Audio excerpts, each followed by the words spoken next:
মৰমৰ ছাত্ৰ-ছাত্ৰীসকল তোমালোক সকলোকে আমাৰ এই চেনেলটোলৈ স্বাগতম জনাইছোঁ। বহুকেইজন ছাত্ৰ-ছাত্ৰীয়ে কমেণ্ট কৰি সুধি আছিলে যে ইলেক্টিভ ছাবজেক্ট হিন্দীৰ ক্লাছ 10ৰ প্ৰি ফাইনেল এক্সামৰ কুৱেশ্যন পেপাৰ লাগে।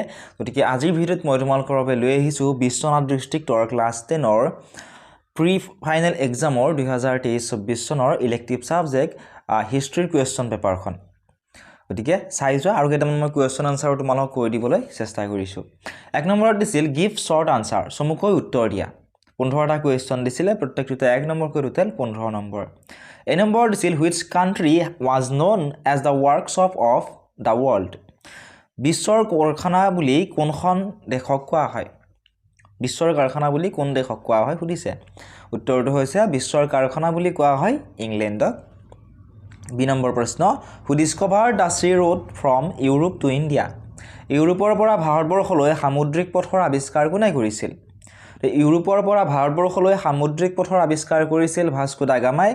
গতিকে এইটোৱে হ'ব ইয়াৰে শুদ্ধ উত্তৰ। Question number C, in which year the Berlin congress was held in. বাৰ্লিন কংগ্ৰেছ কিমান চনত হৈছিলে? ইয়াৰ উত্তৰটো তোমালোকে কমেণ্ট বক্সত জনাবা। Question number D, how many soldiers were died in the first world war.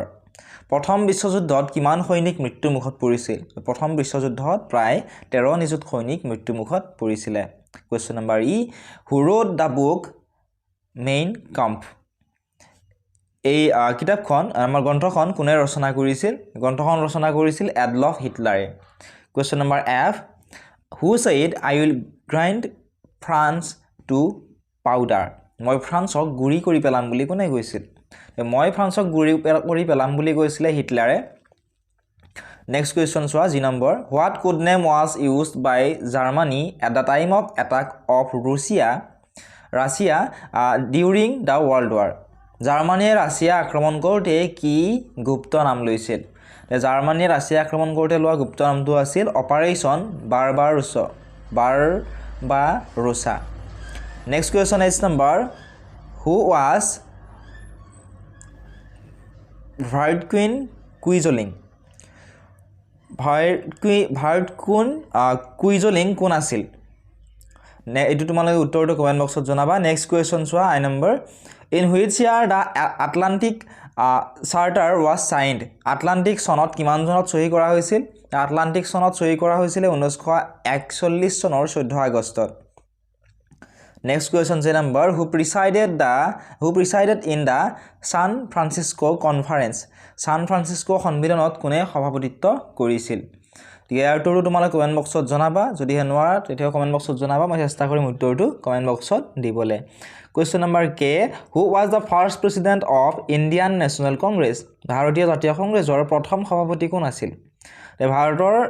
ভাৰতৰ জাতীয় কংগ্ৰেছৰ প্ৰথম সভাপতি আছিলে Umesh Chandra Banerjee. Next question 11 number, which continent was called the dark continent. কোন মহাদেশক অন্ধকাৰ মহাদেশ বোলা হৈছিল? অন্ধকাৰ মহাদেশ বোলা হয় আফ্ৰিকা মহাদেশক। Next question 1 number, in which year the Bolshevik revolution was took place. বলছেভিক বিপ্লৱ কোন চনত সংঘটিত হৈছিল? বলছেভিক বিপ্লৱ সংঘটিত হৈছিলে 1917 চনত। Next question 9 number, where the first conference of non aligned movement was held. কোন দেশত গোষ্ঠী নিৰপেক্ষ আন্দোলনৰ প্ৰথমখন সন্মিলন অনুষ্ঠিত হৈছিল সুধিছে। গতিকে দেশখনৰ নামটো মোৰ মনত নাই, চনটো হৈছিলে 1961 চন। গোষ্ঠী নিৰপেক্ষ আন্দোলনৰ প্ৰথমখন সন্মিলন অনুষ্ঠিত হৈছিলে 1961 চনত। নেক্সট কুৱেশ্যন চোৱা, 9 number, where the first conference of the SAARC was held. চাৰ্কৰ প্ৰথমখন সন্মিলন ক'ত হৈছিল? চাৰ্কৰ প্ৰথমখন সন্মিলন হৈছিল বাংলাদেশৰ ঢাকাত 1985 চনত। মানে বৰ্তমানৰ বাংলাদেশৰ ঢাকাত 1985 চনত। বৰ্তমান ঢাকা বাংলাদেশৰ অন্তৰ্গত। নেক্সট কুৱেশ্যন চোৱা, 2 নম্বৰৰ পৰা, give short answer for the question, চমু উত্তৰ দিবলৈ দিছিল। ইয়াত 2 নম্বৰ দিছিল 10টা প্ৰশ্নৰ উত্তৰ লিখিবলৈ কৈছিলে। গতিকে এই নম্বৰত কুৱেশ্যনটো আছিল, what do you mean by imperialism. সাম্ৰাজ্যবাদ কি? Question number B, who were the member of the triple alliance. তৃতীয় সন্ধিৰ স্থায়ী সদস্য দেশসমূহ কি কি?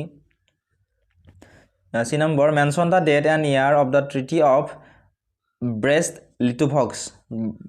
লিটোভক্স চুক্তিৰ তাৰিখ আৰু চন উল্লেখ কৰিব দিছিল। নেক্সট 2 নম্বৰ দিছিল, ৰাইট টু প্ৰিন্সিপল অফ ফেচিবাদৰ দুটা নীতি উল্লেখ কৰিব দিছিল এইটো লিখি দিছোঁ মই 1 নম্বৰ লিখিব পাৰা ফেচিবাদ ব্যক্তিৰ স্বাতন্ত্ৰ্যবোধৰ পৰিপন্থী ইয়াত ব্যক্তিৰ স্বাধীনতা মানি লোৱা হয় 2 নম্বৰ ফেচিবাদৰ মূল চালিকা শক্তি আছিল যুদ্ধ সামৰিক সংঘৰ্ষ ফেচিবাদে এইবোৰৰ দ্বাৰা পৰিচালিত হৈছিল next E number what is the full form of NATO নাটোৰ সম্পূৰ্ণ অৰ্থ বা ফুল ফৰ্মটো কি নাটোৰ ফুল ফৰ্মটো হৈছে North Atlantic treaty organisation next F number name the two Burmese national freedom fighter Burma দেশৰ দুজন স্বাধীনতা সংগ্ৰামীৰ নাম লিখিব দিছিল ঠিক আছে যিকেইটা মই কৰি দিয়া নাই তোমালোকে যদি এইকেইটাৰ উত্তৰ জানা কমেণ্ট বক্সত তোমালোকে জনাবা আৰু গোটেইখিনিৰ উত্তৰ যদিহে লাগে তোমালোকে কমেণ্ট বক্সত জনাবাচোন মই চেষ্টা কৰিম তোমালোকক গোটেইখিনি উত্তৰ কৰি দিবলৈ গতিকে চাই যোৱা কুৱেশ্যনসমূহ